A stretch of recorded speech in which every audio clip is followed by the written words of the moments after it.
Hey everyone, let's take another look at the Meiser adapter, one-way valve for your garden hose in freezing temperatures. Now, last year, here comes Doc. He's got to see what's going on. What's going on, Doc? I have a setup here that I wanted to try this winter.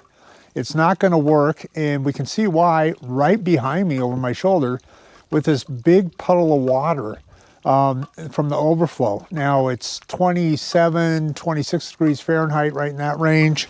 And I have the Meiser set up over this stock tank, as you can see here. And you can see it's got a pretty good flow going for these temps, which is good because it's keeping the whole system and the hose and the frost-free faucet from freezing, which is what it is designed to do.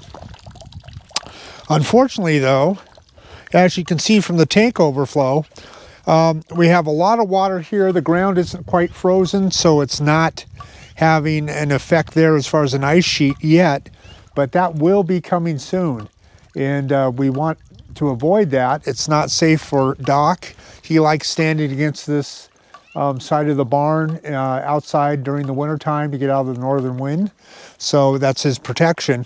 And it's not good for the foundation. It's not good for the poles or anything else. And eventually, when this sheet of ice freezes over here by the tank, it is going to go all the way down and start flowing across his paddock, which is what we don't want to have happen. Sorry if I hopped out of the picture there, but that's what we want to avoid, definitely. In the background, in case you're wondering, I'll try to zoom in on it. There's our resident herd of elk just making a cameo appearance. That's a whole nother video and a lot of problems there. So how am I going to adapt this system to work? Well, I still have faith in it. I want to try it and make it work here. I have another stock tank on the other side of the paddocks over by the baler, and we're going to set up over there. The reason I wanted to try it here is it's real close to the electrical for the tank heater, and that is really nice to do. I don't have to string out 200 feet of extension cord. As I go ahead and move the system from where I started initially down to where it's going to be for the rest of the winter, you can see the elk behind me. Now I'm talking full volume voice. Doc is standing right here on the other side of the fence out of picture, but you can see the elk herd behind me, and these guys have been a pain in my butt. And I won't blame them for my lack of videos recently, but they sure have helped in it, because every night they come in and they knock down the Premier 1 sheep netting that I have. They just walk right through it. They don't care about the electrical, and they are sort of lazy as far as that goes. And they get into our hay. They've just been decimating the Timothy hay that I had stored, taking a lot of work to keep that going. So take a look at them as I make a bunch of noise here, moving hoses, just something cool before Christmas. All right, the batteries died. We're back out showing the new setup. Look at the flow rate coming out there. That's because it sat in the cold at 32 degrees, or actually lower, 27, 28 degrees now. And it opened the valve up quite a bit. As we sit here and watch, I'm watching the water level here because I'm downhill from it. As we watch, as that starts to heat up that valve with the warm water coming through the hose from the well, it'll start shutting down that flow rate, which it's doing right now as we're watching. Okay, now this is a good spot because as the water overfills in this tank, it's going to flow into an area that isn't going to affect me at all.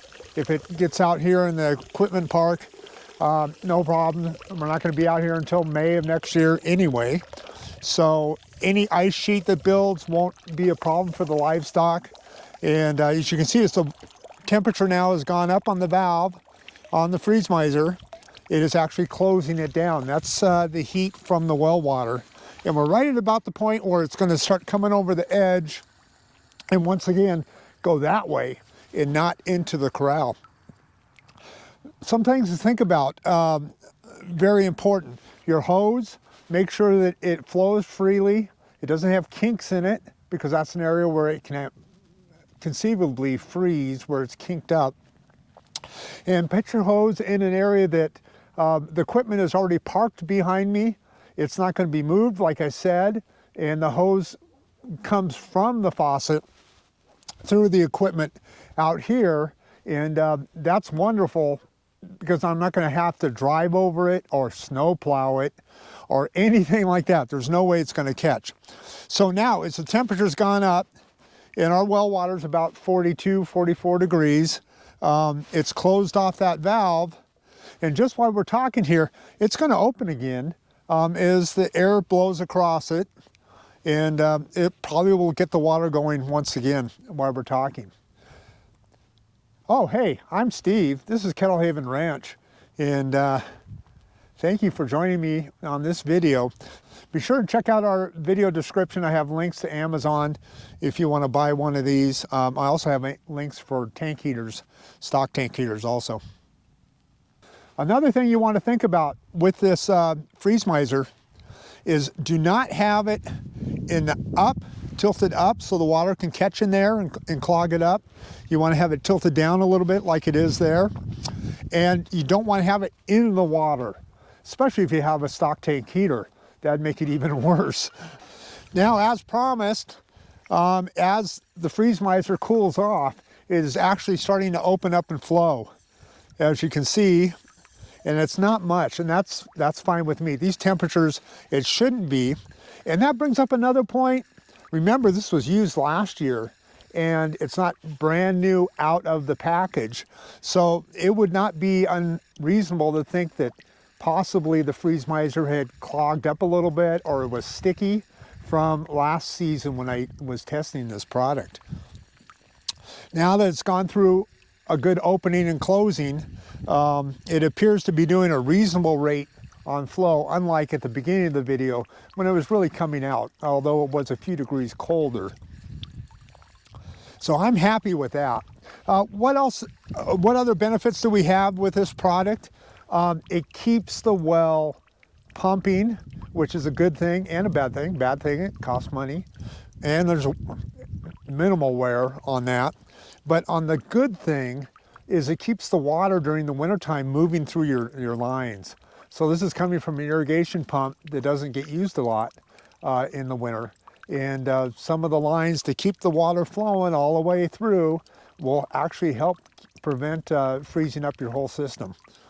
So that's nice. Perfect right here. About a 3-hour time difference from when I set it up to coming back out and shooting. And it looks like it did about 20, 25 gallons overall. But yeah, we're ready to rock and roll here. Alrighty. Hey, thanks for joining me here at Kettle Haven Ranch. Stay safe, stay healthy. We'll catch you on the next video.